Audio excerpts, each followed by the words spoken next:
Welcome to the hottest real estate topics on the planet, keeping you up to date with all the creative ways to buy and sell real estate without bank qualifying, so anyone can build real income starting today. Here is another great show with Dealmaker Bill and Meet the Rookie.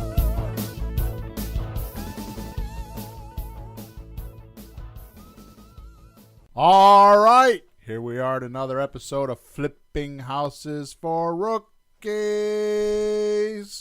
Woohoo! No Peter, huh? He's being silent. He was so quiet. He was so loud. You know what I noticed was being silent, Naomi?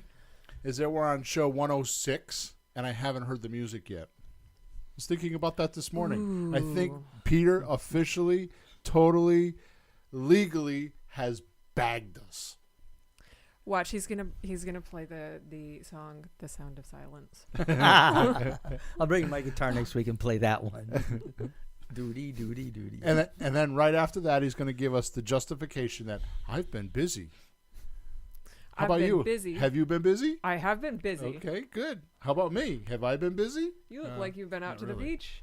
Oh, don't start with my shirt. You guys are It's a picking on my great shirt. shirt. It's a great shirt. I'm gonna wear it more often just because I had 3 of you tell me that it looks tacky. So I'm gonna wear it 3 more times this week.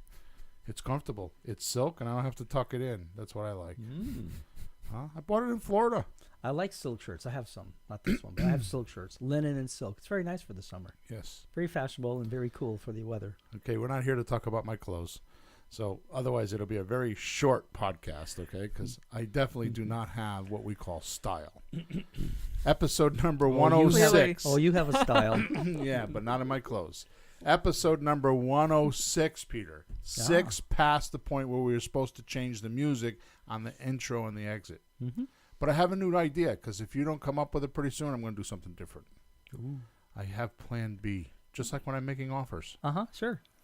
Episode 106. Are you ready? Here. Go for it. I just want to preface this with that I am not doing this podcast for me. I am 100% doing it for you and the other rookies. Because personally, I hate this topic. It's so stupid to me. It's so, boring and dumb. But we got to do it. Because so many people think it's a problem. So here we go. Okay. Where do you get the money to buy real estate without partners or good credit? Yeah, Bill, where do you buy the money? That's So stupid you save and up to- boring and I dumb. hate the topic. You save 20, I hate you it. save up 20% and go to the bank and get a mortgage. Well, let's talk about this at the end of the show. No, that's contradicting what he just said. Of course he is. That's Peter. Here we go. Ready? Episode number 106. Where do you get the money to buy real estate without partners or good credit? Where do you get the dough is what keeps a lot of people out of the real estate business. Listen to this podcast and figure out it is actually the easiest hurdle to overcome. Not knowing how to pay for a house is the most common the most common roadblock for making offers. And if you don't make offers, you will not buy real estate. It's just that simple. If you want to get out of life more than a job and mere survival, then you need to know how to blow through this, how to get the money barricade. And if you are asking yourself, how the heck do I get past this? This podcast is going to be perfect for you.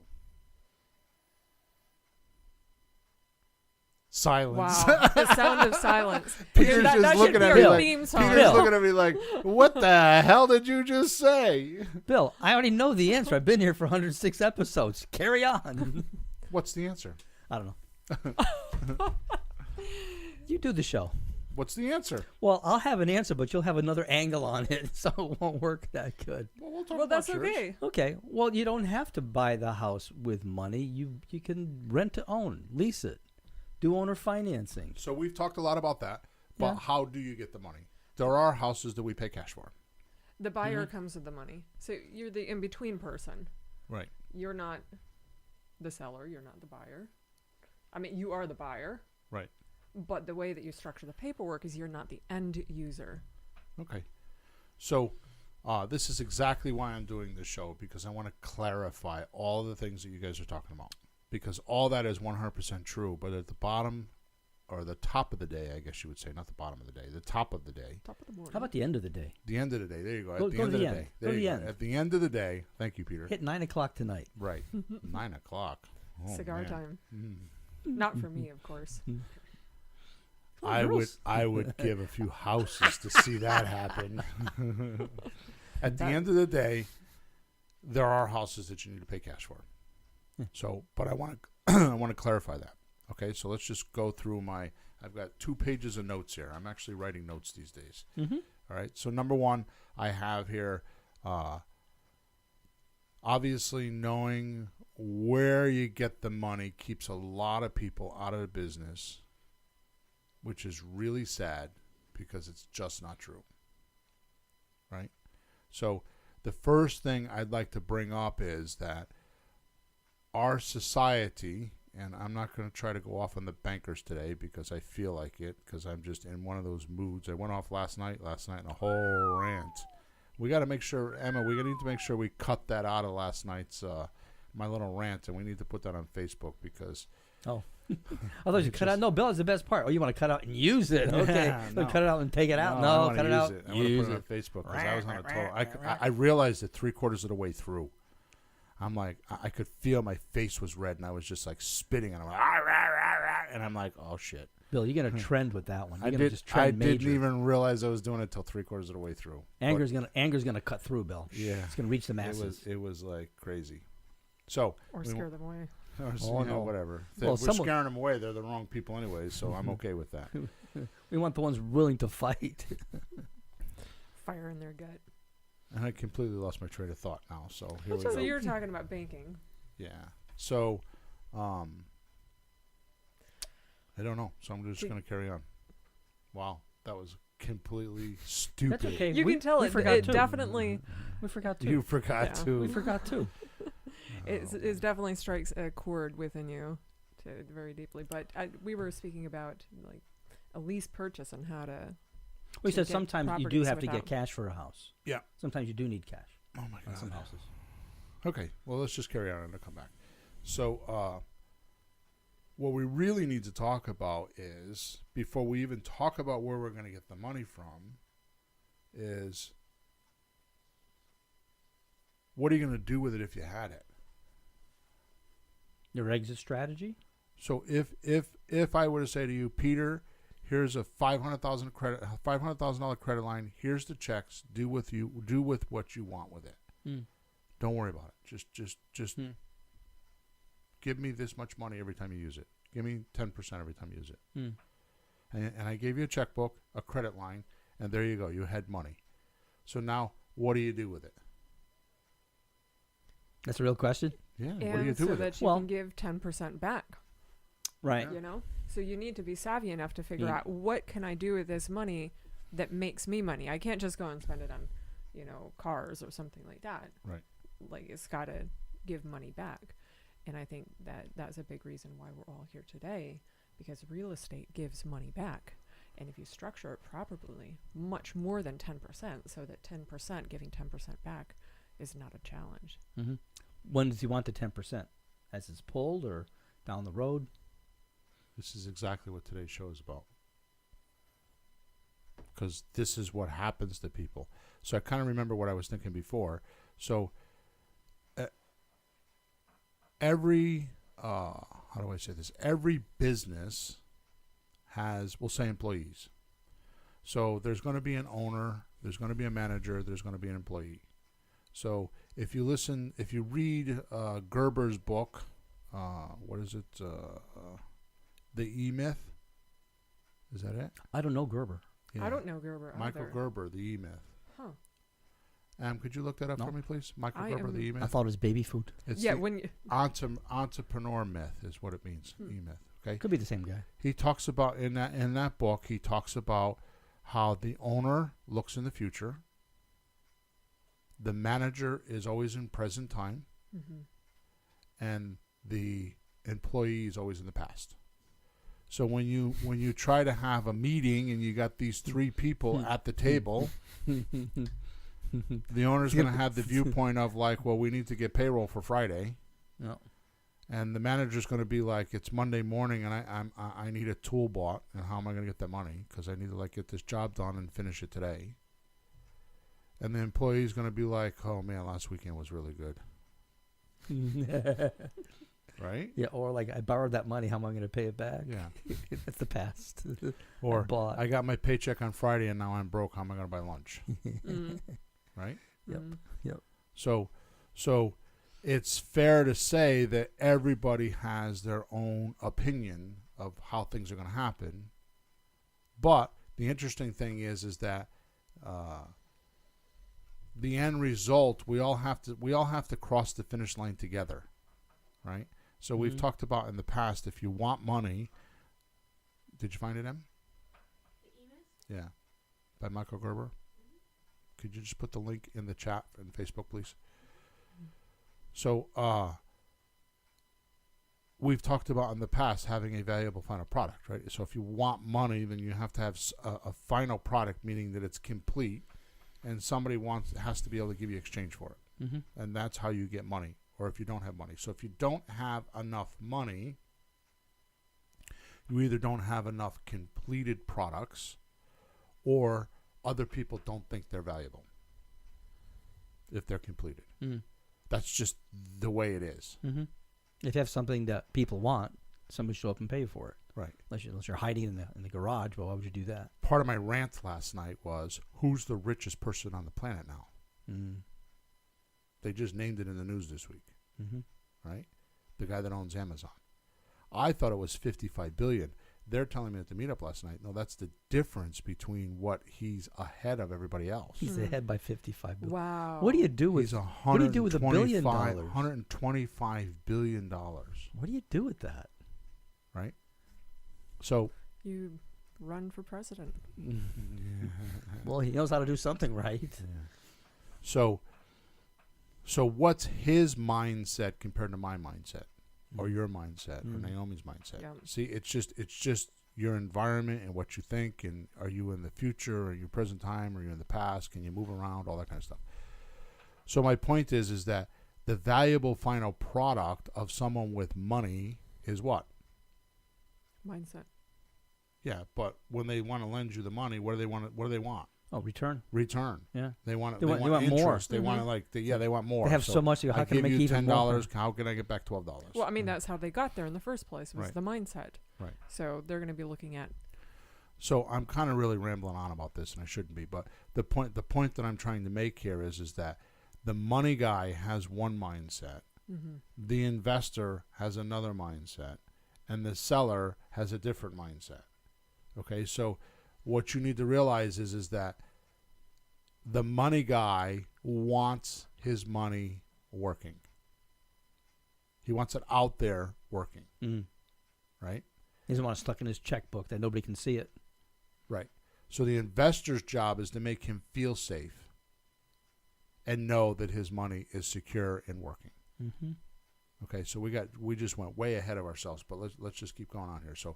So if you had the money, right? You had a checkbook full of money. What you wouldn't do with the money, let's talk about that first. What you wouldn't do with the money is buy pretty houses, right?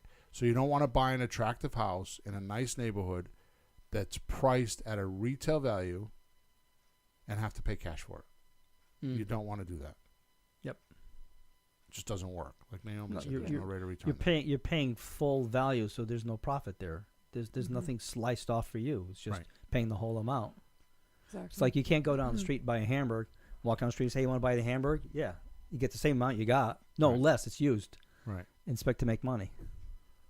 So to that point, a little bit, sort of, is you won't get wholesale prices on these houses because there's really no reason for the seller to give you a discount. I mean, what's the reason for a seller to give a discount? Let's talk about some of that stuff. So what are some of the reasons? And I don't have a list. We're in just going that to do it case, as it we would go. be a tough market.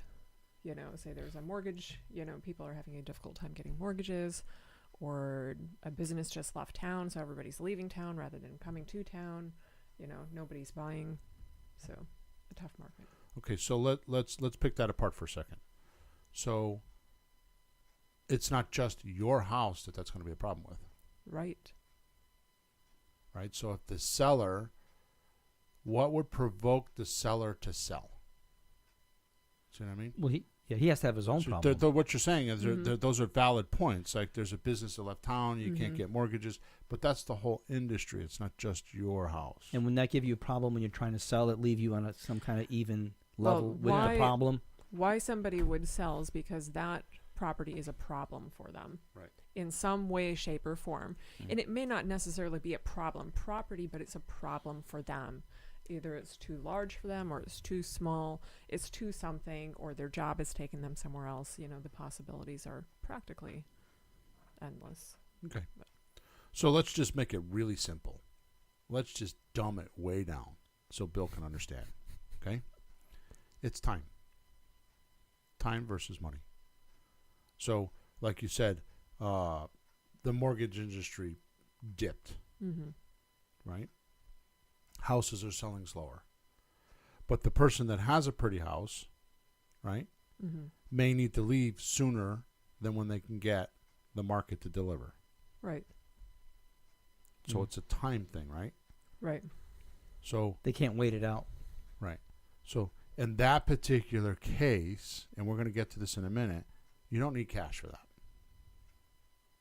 Yeah, if it's a pretty house, you don't.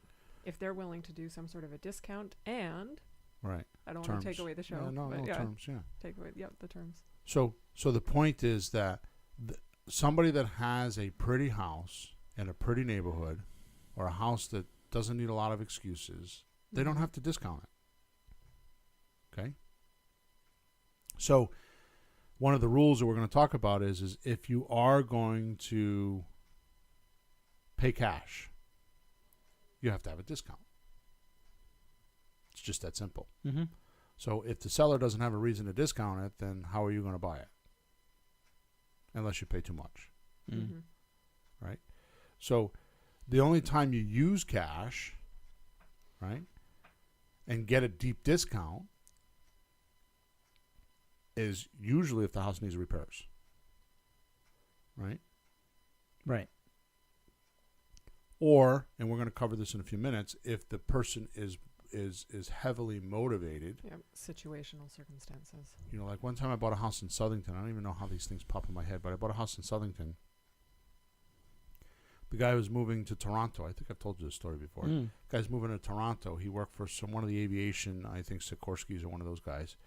And he was like middle management. And I'm guessing, this is completely a guess, but he was probably making $130,000, $140,000 a year. They were pretty comfortable, right? She had 2 kids, a wife, and you know all that kind of stuff. And somehow or another we got into the conversation, and I got very clear that he was moving to Toronto to a $250,000 a year job. So it was like double his money. Okay. I made a deal with him on a lease option because he owed what he wanted. It wasn't what he owed; it was what he wanted. He wanted $30,000 profit. I forgot what the numbers. I think I paid $180 or something like that, and sold for like $220 or so. I don't remember what it was, but I paid more than I normally wanted to pay for my formula. In other words, my formula was telling me I should have paid $10,000 less money. So what I did with him is he had a mortgage payment of like, I don't know, $1,400 and change. I think I told him I would only pay like $1,100 or $1,200, and he needed to pay the mortgage. Right? So at the end of the day, he's got this big fat job that's going to give him double his salary. Is he going to worry about $5,000 a year? No. You know, $400 a month, $5,000 a year. And we had that conversation. You know, I kind of brought it right to the table and said, is he going to worry about, you know, are you going to worry about that? Because he needed to be in Toronto like in 3 weeks or a month or something like that. It was a short period of time. It was within a month and a half. Right. And oh yeah, by the way, when they're moving out, because I went to go check on the house, I find out from the wife that she was from Toronto. Her family's there. Maybe they had 3 kids. And she wanted help from the family with the kids because she wanted to go back to work too. Got it. So they really needed to be there. So the house was in their way. So they had already made a decision. They were moving on with their life, and the house was kind of like a barrier, right? So in those situations, you can buy in a discount because the pressure Mm-hmm. is more relevant than the money sometimes. And there are very many people that listen to my podcasts or our podcast. I keep saying our podcast, or listen to our meetups. Like last night, we had one at like Debbie who's come to, I don't know, 2 years worth of meetups, was perplexed that somebody would sell at a discount. She looked like it was like the first time she ever heard it. That's the whole point. Yeah.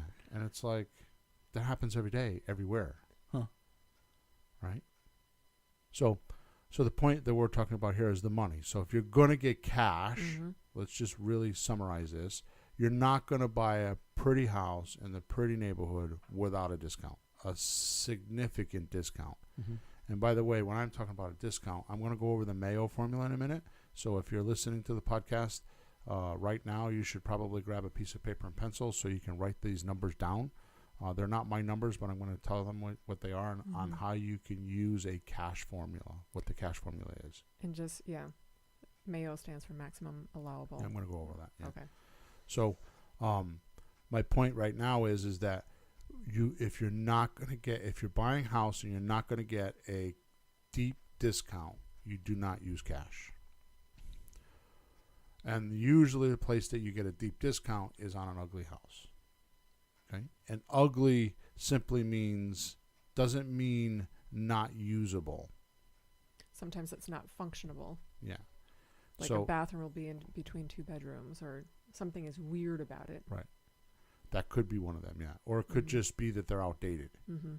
Yeah. You know, which I'd like to come up with a different language for that, but we'll Than worry about ugly. it. Yeah, because to me, ugly was always, because there's 3 categories in my head, but we never really talk about this because I don't have the right language. But there's ugly is like bank owned, been vacant for like 5 years, totally not livable. Mm-hmm. Holes in the wall, smells bad, Yeah. looks bad. Yeah, non-functional, water shut off, no heat. You know, that to me, that's ugly. Yeah. When in reality, some of these are very livable. And then in the They're middle, just- there's that, and I just don't have that name for that yet. But in the middle, there's that house that's just outdated. You know, the kitchen's like 30 years old. Right. It's got Shag carpet. shag red carpet or green carpet. From the Yeah. 70s, right? Yeah. The tile in the bathroom is pink. And black. You know what I mean? That kind of stuff, right? Again. Yes. So those are ugly, but they're not as ugly. I don't know what to call that. But they still need money. They still, when you put them on the retail market, it's not going to go. It's going to sit there. Here's the more than point. likely. Here's the point. Very good, Naomi. Here's the point. They need money if you're going to try to sell them within 30 days. Mm-hmm. Now, lately, what we've been doing is buying those houses and selling them on a handyman special because they are livable. Mm-hmm. And there are people that we give them a discount.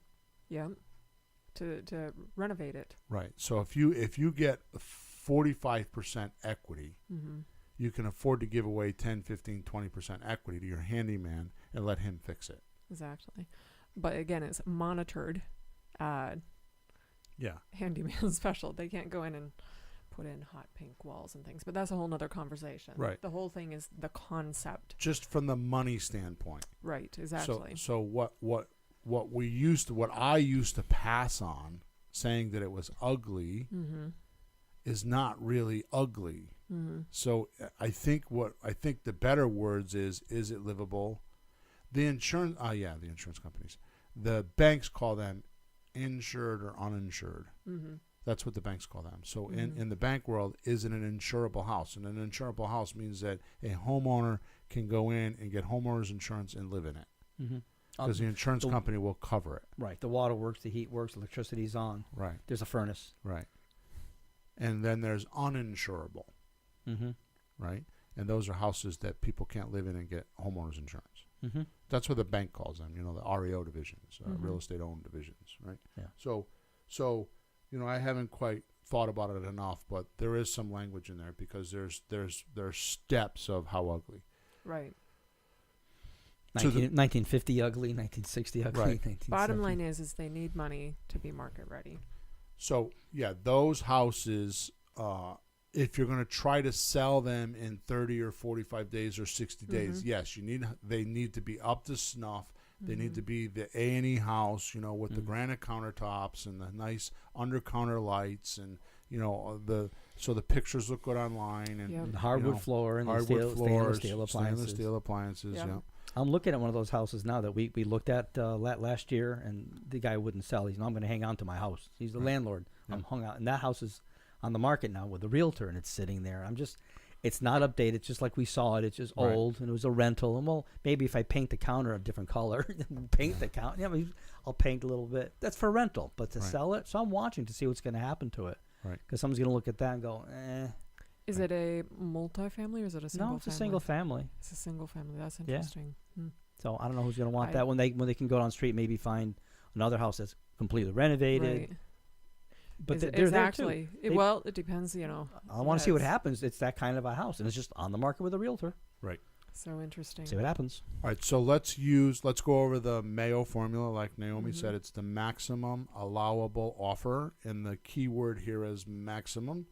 So the way we do this, it's actually your cash formula. If you're going to use cash, and I don't know why, but it took me 2 or 3 years to actually realize this, because I always had it as an ugly house formula. So when you're using when you have an ugly house, here's the formula: use Mayo. And it took me, I think, at least 3 years. And I thought it was just me being a dumbass, but I've had multiple investors that I know in my position that tell me the same thing. Yeah. That it took them a while to figure this out too. It's just it's a dumb thing. Yeah. And it's simple, but when you get it, it's like, holy shit, why didn't I think of that before? Right? And that is, it's really your cash formula. It's not your ugly house formula. Mayo is if you're going to use cash. So if you have a pretty house and they want cash, you do the Mayo formula. Yeah. Right? And again, it took me 3 years in the beginning to kind of like, the epiphany to happen. You know what I mean? So just realize that this is just your cash formula. So it's your maximum allowable offer. So I learned this from Ron LeGrand. God bless the band. He's given me lots of information. We're going to start calling him the great Ron LeGrand. The great Lon The LeGrand. great, yeah. The great Wazoo. Yeah, he's an amazing guy. And you got to realize that, my training, I've been trained, I've got $60,000 worth of education. So some of this stuff I figured out on my own, but a majority of it I've learned from somebody else. And I don't want to take credit for that. I just want to take credit for what I've done, which was the hard work. And I'd like it to be known that I'm the guy that made it simple. Anyway, so Mayo is after renovated value, right? They call that ARV, right? After renovated value. And the definition of after renovated value is it's pretty. Okay, it's a pretty house. So you've taken an ugly house, because we went through this last night in the meetup. It's not how much you paid plus the repairs, because that's what I kept getting for answers. Oh. Yeah, like ARV is what you paid plus No, the that's repairs. the after renovated cost, Yeah. not value. So after renovated value is completely and utterly, I bought an ugly house, I made it pretty. At the ugly price, it was 100. At the pretty price, it's 200. Okay, but it's Exactly. actually up to snuff with what's already on the market. We call them comparables or comps. Yeah. So you've taken a house that was not, was the oddball out, like the redheaded stepchild that nobody really wanted, right? And you made it pretty so everybody else wants it. So that's the after renovated value. You multiply that by 70% minus your repairs, and then I do minus 5,000 for wholesale. Sometimes I do 10,000 depending on the deal. So that's your ARV. Okay, so I mean that's your Mayo formula. That's the maximum maximum allowable offer. Okay. Well, it's understandable why you would look at that and think, well, that's for rehabs, because it comes with the repairs built in at the end. Right. But if you have a house that doesn't have repairs, doesn't need repairs, you're left with the 70% part. Right. But it's always presented plus repairs, so you're thinking rehab. Right. But if how much are the repairs? 0. Right. Okay, there's your You just cash put offer. 0. If it's a pretty house, Yep. if it's $500 to clean it up, or a little bit, mow the lawn or something, $200 or whatever to clean the house, $200. Right. Right. but it's always presented with the repair, so everybody would think rehabs. Right.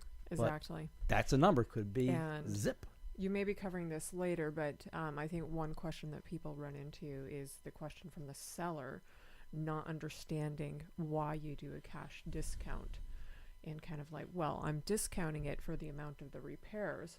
Why do you need to discount it further? And I think it's worth a conversation to explaining to the seller, number one, I'm a business. Have you had people actually ask you that? Because I've never had that question. You haven't? I've never had that question once. I have had people ask me that, not the sellers, but the people that were looking to make offers, that it's, you know, how They don't count. Because if they haven't bought houses, they don't count. You mean like other investors? but in would-be overcoming investors? their own fears, their own mental fears. Oh. Okay. Well, I could tell you this much. I can almost guarantee you that Walmart makes a 30% profit. Mm-hmm. So if I do 30, multiply by 30%, and we don't make a 30% profit, Mhm. our profit average is between 15 and 20%. But Right. there's a fudge factor in there. You know, there's a risk factor. You don't mistakes, know what's going to happen. And that's something that I just wanted to briefly touch on. Yeah. Because Good point. anyhow, actually, no, I have had sellers ask me that, Yeah. actually. Like, I discounted it for the repairs. What do you need? You know? Right. Well, I'm not the one living there. So anyway, Well, there's the cost of money. There's the holding cost. There's, all a bunch of other things that go along exactly. with The it, cost so. to manage the project. There's a Yeah. lot of work that goes into managing the You project. don't you call it payroll? Yeah.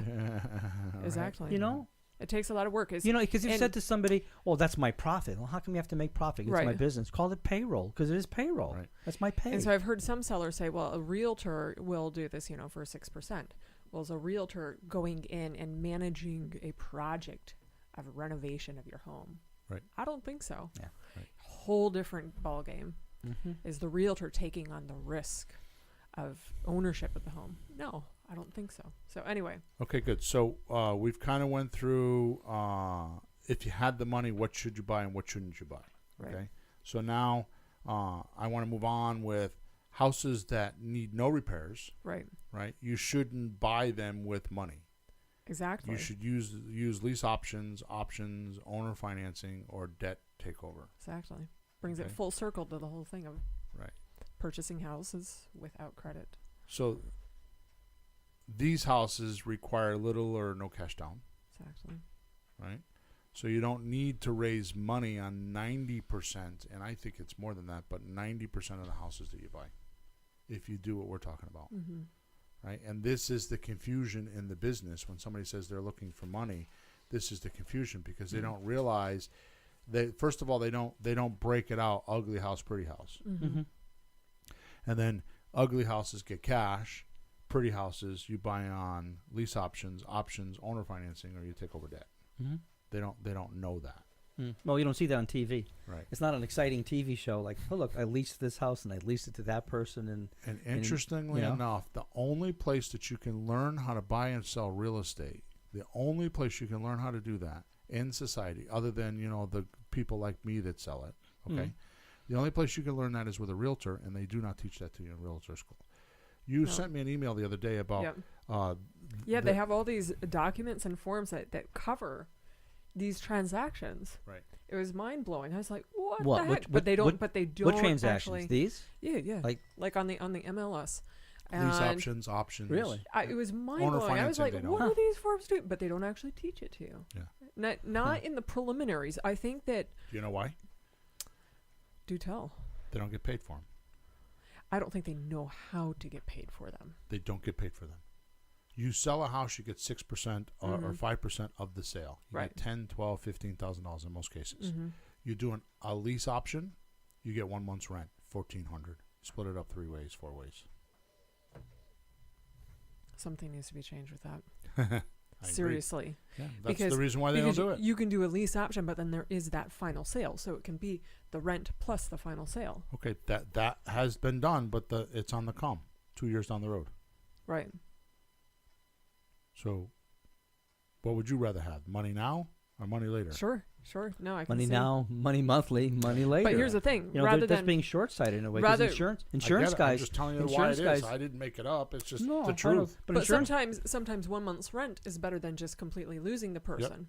You know what I mean? 5% or a small amount is better than 5% of nothing. nothing. Yeah, E- 5% of exactly. zero is Exactly. Yeah. And now for me, it would be different because I would perhaps do the 1 month's rent. I would do property management along the way or something along that nature, and then finally cash it out at the end. Right. So I would have upfront, passive, and But that's your business.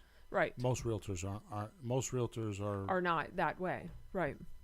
I know. And that's a time factor again. Then they would have to look at a long-range time factor, Exactly. like an investor would. But again, it's Right. better that than nothing. But again, a lot of realtors are not as experienced. Like we've said so many times, there's probably over 30,000 realtors, at least here in the state of Connecticut.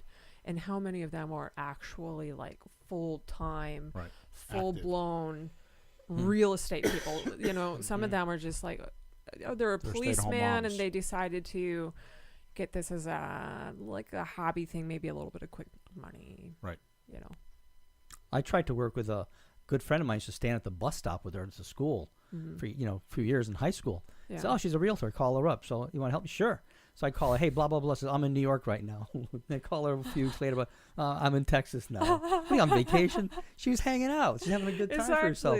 So she just wasn't available. So she so you had the have those. license maybe for bragging rights or something like that. I don't Good know. for her. Good for Shingle. her, but she didn't have to work apparently. Yeah. All right. So I want to hit the punchline of the show right now. Okay. So that is that what people that are looking for money. Excuse me. People that are looking for money don't know this.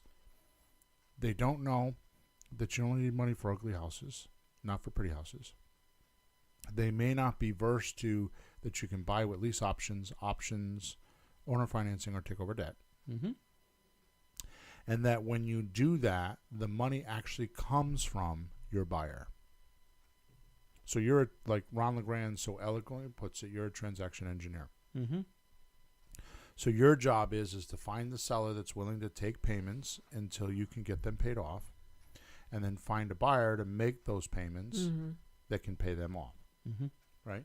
So maybe the buyer pays a monthly payment for 18 months until he can get qualified for a mortgage, but in the end, he's going to pay off the seller. And you get in the middle and make some money. And everybody knows it. It's very transparent. Mm-hmm. Right? I mean, that's what an agent does. They charge 6% to do exactly the same thing, except they're using cash. So technically, we do exactly what a real estate agent does. The difference is we find the buyer, we find the seller, we put the transaction together. Except instead of delivering the money in 30 days, we're delivering them the money over a course of time. And in exchange for waiting for that time, we will deliver a lot more money than the realtor can even imagine. Because the realtor there's 12, 13, 15% in closing costs, and we don't have that. Right. I think it's important to just reinstate, and we've said it many times, it's not just the 6% that you pay Right. the realtor. There are so many other costs that go into closing on a home. So, So we're parallel with what the realtor is doing, except we deal with terms and they deal with time right now. exactly. So they deliver their sellers money right now. So much like I talk about all the time, it's such a stupid example, but it communicates. If I sell Peter my computer for $1,000 today, he gives me $1,000 worth of cash. How much did he pay for the computer? $1,000. Right. If Peter bought my computer today and put it on his credit card and paid for it for the next 12 months, how much did he pay for the computer? A lot more than $1,000. Right. A few $100 more maybe than $100, which is a significant percentage of what he's paying, for the computer. Mm-hmm. We're doing the same exact thing. So the realtor is, here's the computer, here's the $1,000. That's the realtor. The end. The end, right? We are, okay, well, let's wait a year and I'll give you the $1,200. Mm-hmm. That's because the time factor doesn't work for some houses and some people. Right. They can't do it quick. Something's wrong with that. There's not enough money. The house is overpriced. They have a problem. They got to move quick. And that's the other thing that people wouldn't know either if they're looking to get into real estate. They don't realize people are in those positions where Right. they have problems with the house. They can't sell it as is. They have to go, and they need another solution, which is these deals. Well, it baffles me that the realtor does not ask the seller how much they owe on a house before they do a profit, because I've actually met people that sell a house. I'm kind of going through it with one of my houses right now. I mean, I've had 2 offers on my house on Pearl Street, and I can't sell it because I owe too much. Because I've owned the house for a year. It's a mistake, which happens. You know what I mean? I don't make profits on every house. You know, some of them I lose on. So at this particular point, I'm trying to not to lose like $7,000. Yep.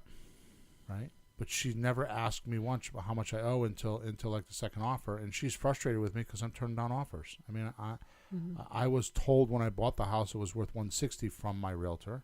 Yeah. And I said, Different no, realtor. I think it's worth $130, and we argued about it. And I, for whatever reason, fell into the trap because I needed the house or whatever I wanted to do. I bought the house, and now I own the house for $137, and I'm getting offers of $130. So sounds like you need to do a slot deal. I know. With somebody else. Yeah, well, I'm about ready to go out and shop for money and pay off the mortgage with a IRA. See if I can find IRA money. I don't know where I'm going to do that, but I'm going to find IRA money and wipe out the mortgage and just sell it for $160 and put somebody in there and just rent on. Yeah. Yeah. You know, but I Make need to some pay money off. on it. I need to pay off my hard money guy. Yeah. You know. So just realize that the buyer is going to pay for the money. So when we say, you know, we're going to buy real estate without a loan, that's exactly what it means. Is we're not going to get the loan. There's going to be a loan. It's just going to be from your buyer, and we need to give the buyer time to get that loan. So I don't know if I've been really clear with this, but we're doing exactly what the realtor's doing. We do it better because it's our money. It's not, you know, they deal with other people's money. We use our money. But my point is that the realtor delivers the money in 30 days, and the seller gets less money because of that. They don't know that. They don't know that if they can wait, they'll get more money, because there's not enough of us on top of the steeple yelling and screaming, "I'll give you more money," right, in the town. Right. Which goes back to your point of we should have offices, just like a realtor has an office. And then that goes into a whole other conversation with an association and all that, which that's a whole nother topic, yeah. ball of wax. Right? Yeah. All right, good. So is that clear? So we're 42 minutes into the show. Let's talk about actually getting the cash, the actual money. So for the ugly houses, let's talk about that, because that's what I think people came on the show for. But we had to get the other stuff out of the way. So if you are going to actually buy a house and need cash, what do you do? Okay. What's she doing over there? I could hear Emma. What are you doing, sweetheart? Oh, could hear it all the way over here, whatever it is. Somebody yelling. She's got her headphones on. All right, good. Oh, we don't hear it. We're good. So how do you get the cash? First thing we need to cover is It's a really good deal. greed glands. What's a greed gland? We all have them. Well, that's Something that grows when money hits the table. yeah, people hear that there's an opportunity to make some money. They want to be in on it. Right. They're trying to get as much as they can for themselves, right? So what I have seen with my own little eyes very, very, very many times, too many times, is that most people tend to be cheapskates and try to buy the money cheap. They don't want to pay the 12%. 12%? Right? Even 10% or 8% or whatever. Now, the points I can understand, because I borrow a lot of money without points. And points are just nothing more than the investor feels like, okay, well, if I give you $100,000 for 12%, we'll say that's 1% per month. So you need to give me back $1,000 a month. It just makes math simple, because 12% on 100,000 is 12,000. So that means the payment would be $1,000 a month. Yep, Right. 12 months. Right. 12 months, right? Yep. What happens if you close, because it could happen, you buy fix and sell and close in 5 months. Did he get his $12,000? No, so he may want something else. So he only got $4,000. So he feels like he lent you $4,000. He lent you $100,000. He only got $4,000 back. Mm-hmm. So he doesn't feel like that's worth his risk. In other words, interest is all based on risk. Mm-hmm. How risky is it? The higher the risk, the more interest you get. The lower the risk and the safer the money, the less you get paid. So he feels like $4,000 wasn't enough money. So just like what Naomi just said, what he does is he charges points, which is a clever word to say interest in a lump sum. So if he charges in advance. Yeah, if he charges 2 points and you go 4 months, that means he got 2% up front out of the $100,000. So he only gave you $98,000, not $100,000. Yeah, it takes it off the top. Right. So he already got $2,000 plus he got the $4,000. So now he got $6,000 on his $100,000 lend if he did it in 4 months. Right. Right now, if you go 12 months, then obviously it's a home run because you got the 12,000 plus the 2,000 is 14,000. So that's points. Okay. I understand being a cheapskate about that. In the beginning, I am here to tell you when you first start out, there's no way around it unless you have a family member that really trusts you, which is really hard to do. It's possible, but really hard to do. You are going to pay points. You are going to have a hard money lender, and you are going to pay points. In fact, I strongly recommend that you do a deal or two through a hard money lender so you can get beat up and scarred up from Guido and his buddy when they're looking for their money. Okay? So you should just go through that experience just because you will not appreciate the things I'm talking about if you don't go through an experience. Okay? So the cost of money really is irrelevant. Ooh. Everybody just went solid. Froze. Well, it's a formula. Right. You have to run the whole formula, all the money, right? Yeah. So if you still make money, what are you complaining about? Right. Exactly. But you have to have good numbers. That's right. So just like the seller who's motivated and is willing to give you $30,000 worth of equity to help solve their problem, you should be the same way with your lender. Like, I'll give you 12%, no problem. And the reason why is because this money person is going to make the money available to you right away. And just like what you just said, Peter, if you can't move quick, because that's part of the reason, the biggest part of the reason why we're getting a discount is because we can move quick. Right? That's right. That's the point that I was trying to make earlier. That it just came out naturally. So, yeah. So the biggest reason why we're getting a discount is because we're going to move quick. So everything's moving quick, so it's a little discount on this end, pay a little more on that end, Right. but you're in the middle. So if you gain a little here, lose a little there, you're still winding up okay. Well, what makes you different than anybody else on the market, and now there's more of us, so it's even harder, but what made me different for a very long time is how quick I can get the money. Because if first of all, if somebody has an ugly house, the banks usually don't lend money on ugly houses. And if they do, it's a long, arduous process. Okay? So that's a unique selling proposition for an investor is I can close in 2 weeks. I mean, I think what house did I do? The 2-family house we bought in Meriden. Yeah. A couple months ago. We talked to her on Saturday. We were in the house on Saturday. You closed the deal on Sunday. Oh, right. I had the money in the bank on Wednesday. Yes. And the money very with quick. my lawyer on Wednesday. Yeah. Now, it took her 2 weeks to close, but the money was with the lawyer on Wednesday. I started paying for that money on Wednesday. Yep. Okay? So, there you go. And that's what she wanted. Yeah. So realize part of your discount is the ability to move quick. So you need to have that. So you need to have that advantage. So having a private lender give you money and have it available is worth paying the extra juice for. Right? And that's a technical word, folks. Juice. Oh, did I use that word? Oh, yeah. Bill, our first deal that I was trying to do, a wholesale in rough part of town, and I'm sitting in a guy's car, and he had a gun, and he's like, come on, sit in the car, like, it's cold, yeah. And he's making a phone call, and there's a gun, and he's pushing numbers. He goes, "Yeah, I got to get some juice." I'm like, "What? You got to get some juice?" So It's car slang. I was that like, was my yeah. 30 years in the car Well, business. he was using just it. sneaking through He was there. using that word too. Yeah. He was fine. That means interest. yeah, he Juice was means fine. profit. I was only a little scared. Yeah.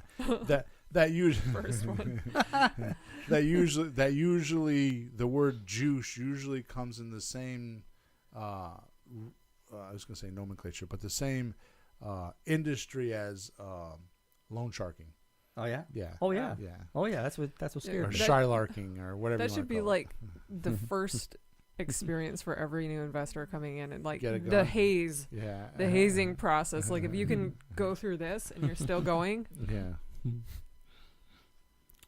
All right. So, just to your point, or one of you just said a few minutes ago, if you're going to pay attention to how much money you're going to pay for the money, and you're going to cheap out on that, then you're going to lose a deal, and then you have nothing. right? So, if you're going to give away $12,000 on a deal, just make sure you're making $12,000. Even if you made $5,000 on a deal, it's $5,000 you normally wouldn't have. Exactly. So, without that money available to you, you can't buy the house, and without buying the house, you can't do anything. Yeah, but look at all what you get: experience.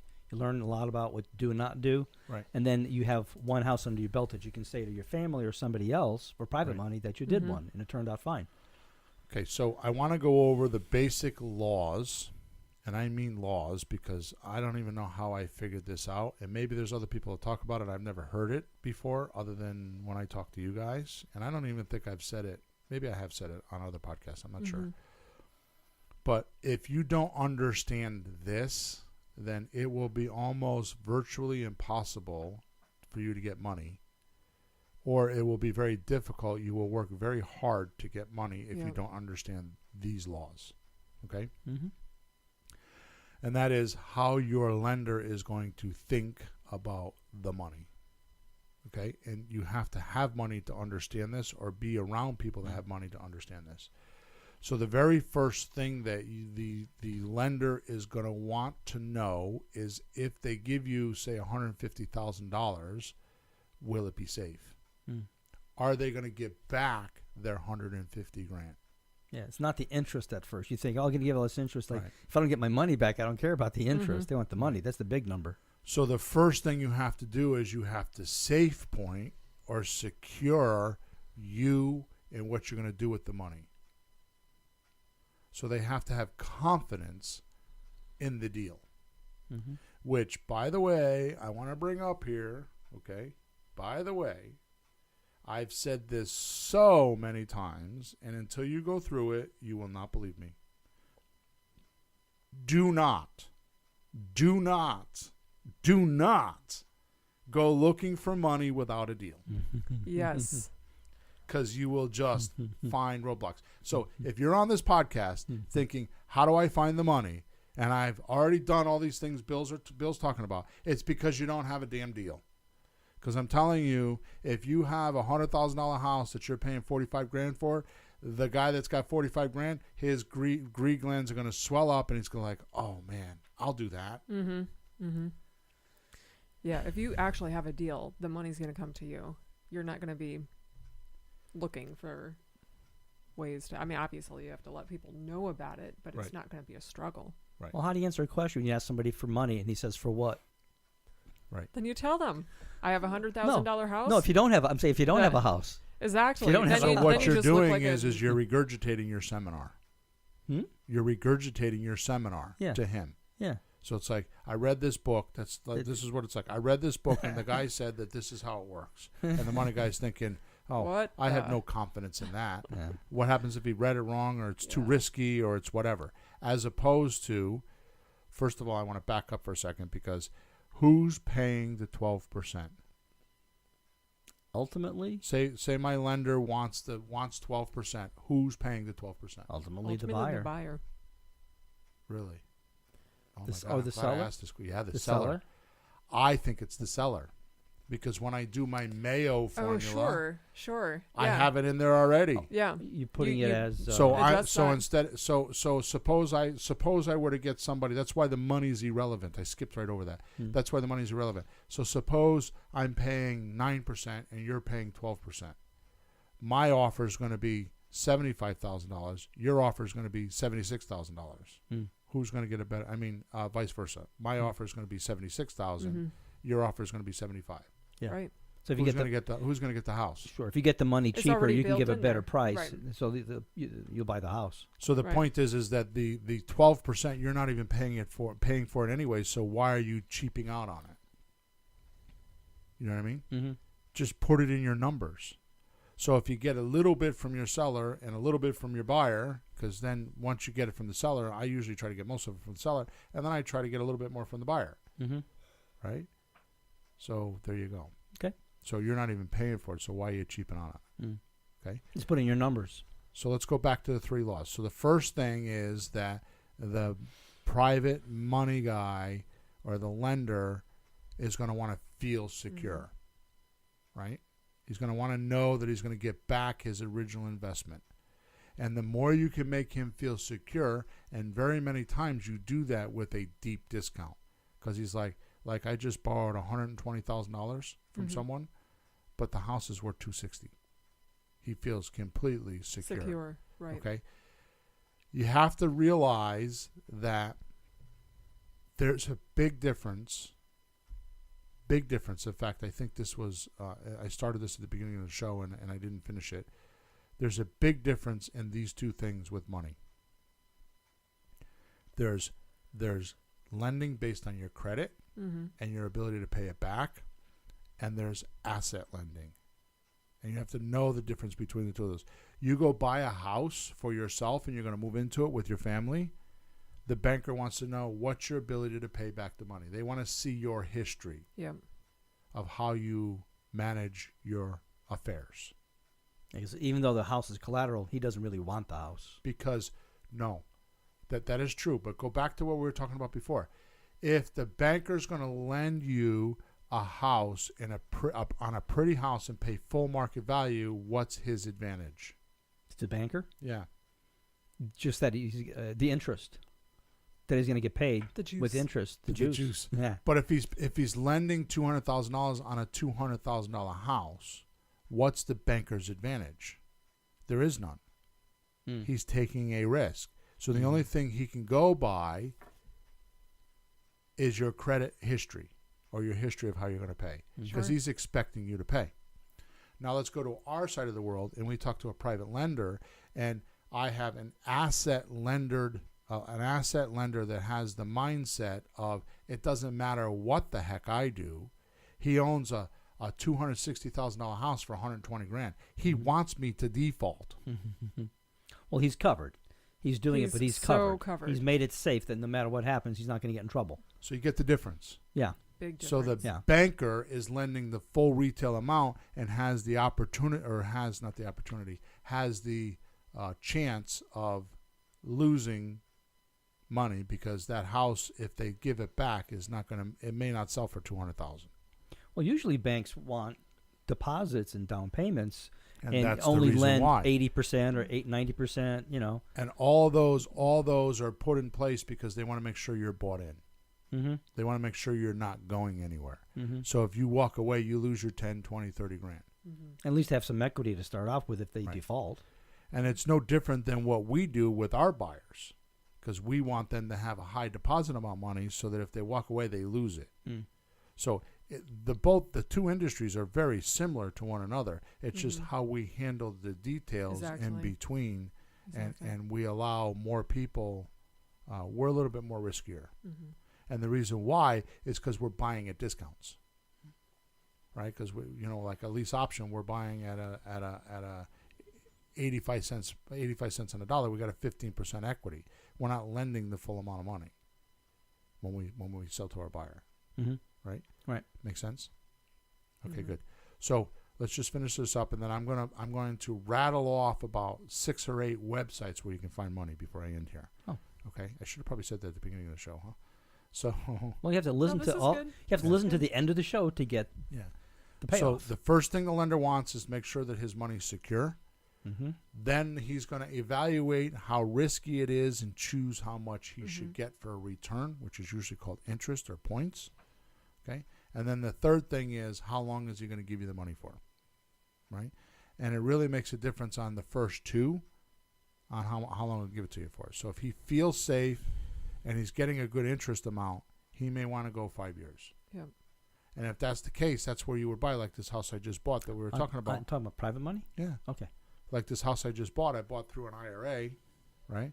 And the guy is like, yeah, I think I'm paying 9%. I paid some points on the back end, which I don't normally do, but I did here. And I borrowed the money for 5 years. So I have a house that normally I would have renovated, paid $40,000-$50,000 to renovate it, sold it, blah blah blah. Instead of doing that, instead of borrowing the money for 12 months and trying to do a rehab retail deal, I borrowed the money for 5 years. All I did is I spent $10,000 cleaning it up, and I'm going to put it on the market and sell it on a lease option. I make more money. He makes more money. Everybody makes more money. Okay, good. Yes. All right, so finding these people. So I'm going to tell you right now, there's a lot of money around, a lot of places, and you guys may know this already, but the best place to find this money is with IRAs. Actually, the best place to find this money is with like insurance companies and, stock market guys. They have these big funds, and they're just looking to get rate of return because that's what they do. But in most cases, I'd rather deal with a private lender, and if it's a private lender, then it'll be an IRA or some retirement money, that kind of stuff. Something that's long term. They don't need the money right now. It's just they're looking to make it grow as much as they can and as quick as they can, so they can have it for retirement. Yeah. So you will be amazed when you actually have your first deal, okay, and you start shopping it around. And you start asking people if they have IRAs. Now, most people have IRAs, and they are not self-directed. Mm-hmm. So I know Equity Trust does a lot of that. Just go to equitytrust.com. You can talk to somebody there, and they will help you get it self-directed.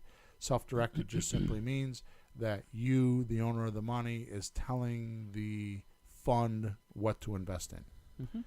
Non-self-directed, regular IRAs, they just invest in stock markets and insurance bonds and all that kind of stuff. So they choose where the money's going.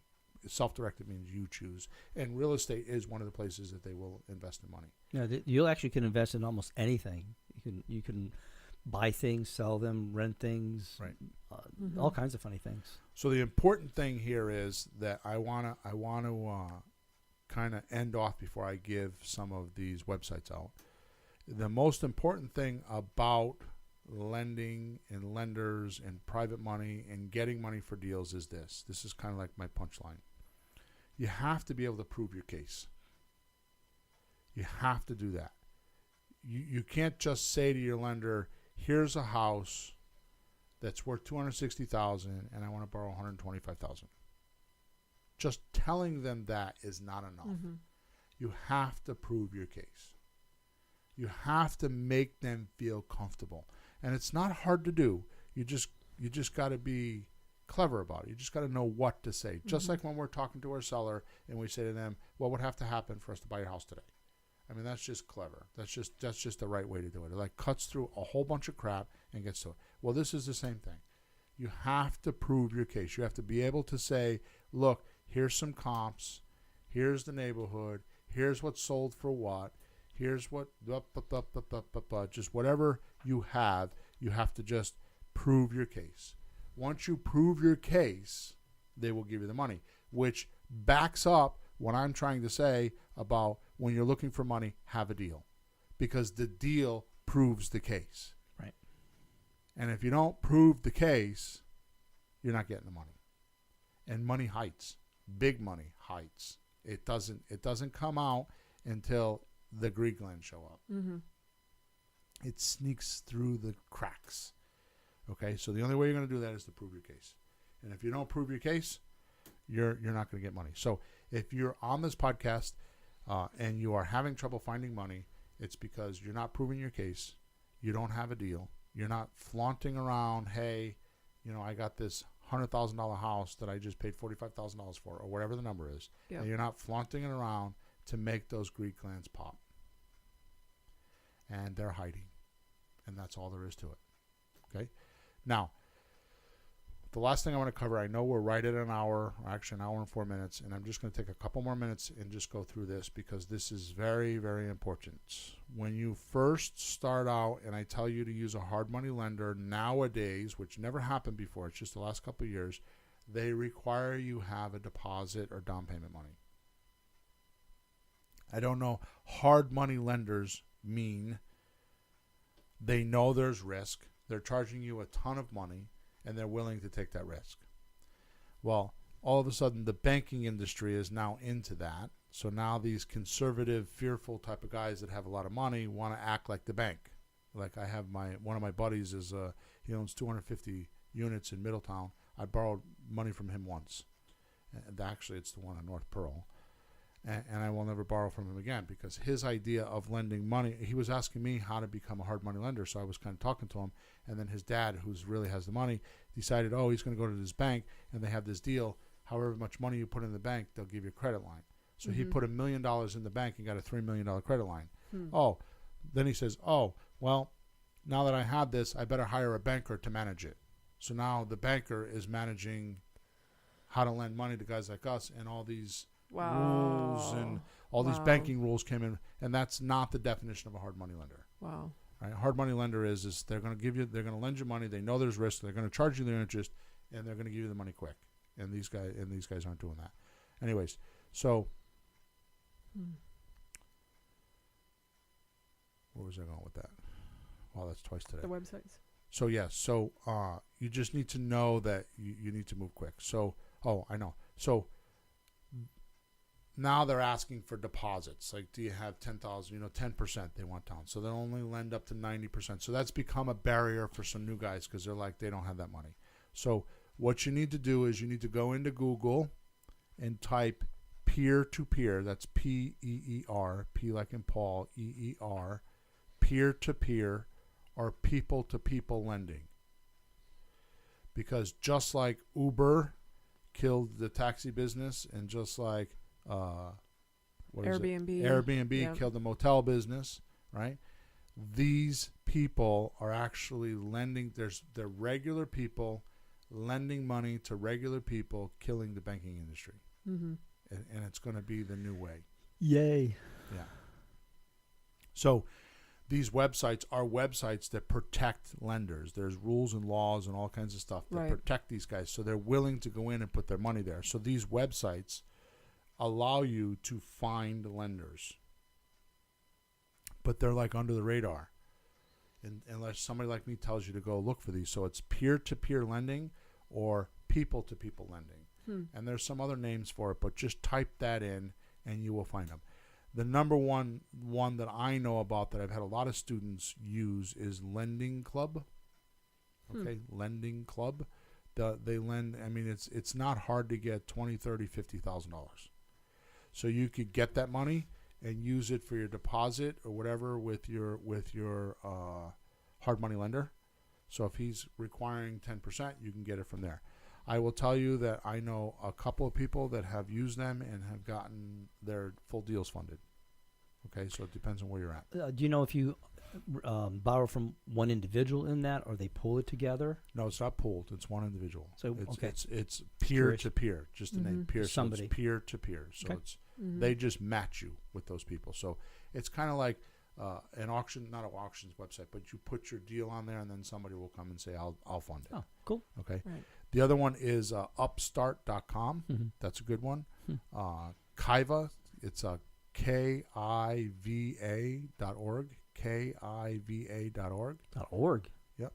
Sounds like a nonprofit then. Yeah. And then there's lendingtree.com. Oh, that's an actually big company, isn't it? Yep. I thought those were just regular mortgages. Okay. I've seen them for mortgages. There's Blue Vine. This is another one that's good. I know a couple people use this. Lindio, Lindio. And then Cabbage with a K. Kabbage. But honestly, if you go to Lending Club and Upstart, those two are the most common ones that I send my coaching clients to. They don't go further than that. So let me rattle them off again, and then we're out of here. So lendingclub.com, Upstat, I'll give that to you again, upstart.com, Kiva, kiva.org. Lending Tree does it. Blue Vine does it. Lindo, Lindo. Nope, Lindio. And Cabbage, Kabbage. Okay? But honestly, the first 2 or 3, you'll find what you're looking for. Nice. Okay? Nice. So, let's summarize, make sure we did everything, and here we go. Episode number 106. Where do you get money to buy real estate without partners or good credit? Where do you get the dough is what keeps a lot of people out of the real estate business. Listen to this podcast to figure out it is actually the easiest hurdle to overcome. Did we cover that? Mm-hmm. Okay. Not knowing how to pay for a house is the most common roadblock for making offers. And if you don't make offers, you will not buy real estate. It's just that simple. If you want to get out of life more than a job and a mere survival, then you need to know how to blow through the how to get the money barricade. And if you are asking yourself, how the heck do I get past this? This podcast is perfect for you. So what do you think? Covered it. We covered Definitely covered all of that We did. in good detail. Perfect. To borrow or not to borrow? There you go. That'll be the question. That was good, Peter. Depends on the house. Should have put that in the description. All right, cool. So with that said, we're at about an hour and 10 minutes. Boy, I'm having a hell of a time lately trying to keep it under an hour. If you would kindly go to iTunes and leave us a review, good, bad, or indifferent, you go to flippinghousesforrookies.com and you will find a link there to... Oh, Emma said it's flippinghousesforrookies.com/iTunes review. And I'll bring it right there. So it's flippinghousesforrookies.com/iTunes review. If you go to flippinghousesforrookies.com, we have a couple new courses on there. We have blogs. We have so much information on that website. So if you are an investor and you are thinking about getting into investing, or you are a seasoned investor, you will find what you're looking for at flippinghousesforrookies.com. Just go check it out. I have lots of good stuff there. There's lots of free stuff. There's some paid stuff. There's courses on there. There's seminars on there. There's all kinds of stuff on there. Okay? So with that said, over and out. See you Over next and week. out. Thanks for tuning in to the hottest real estate topics on the planet with Bill and Pete. If you want to continue learning how to buy and sell real estate without money or credit, head over to flippinghouses.club for some cutting-edge real estate wealth tools. Or contact us at info@flippinghouses.club.